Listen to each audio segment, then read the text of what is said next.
Околу 1100 мигранти се спасени од брегот на Либија, со што бројот на спасени мигранти за викендот прерасна на 3400, соопшти италијанската крајбрежна стража. Претходно во саботата беа спасени 2300 лица, кои на патот кон Италија ги презеле 18 мали бродови. Според информациите на Италијанското министерство за внатрешни работи, околу 124.000 мигранти пристигнале во Италија од почетокот на 2016, што е за околу 4.000 повеќе од вкупниот број на мигранти кои во текот на минатата година стигнале во Италија. Најмалку 133 лица загинаа, а 400 се водат за исчезнати во поплавите во Северна Кореја.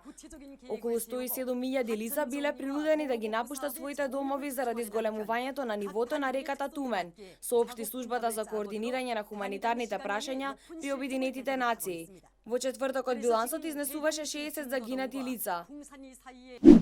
Во Сирија стапува на сила примирието договорено меѓу САД и Русија меѓу американскиот државен секретар Џон Кери и рускиот министер за надворешни работи Сергеј Лавров. Спогодбата предвидува можност за воена соработка меѓу Вашингтон и Москва против џихадистите во Сирија, вклучувајќи ги Исламска држава и фронтот Ал Нусра.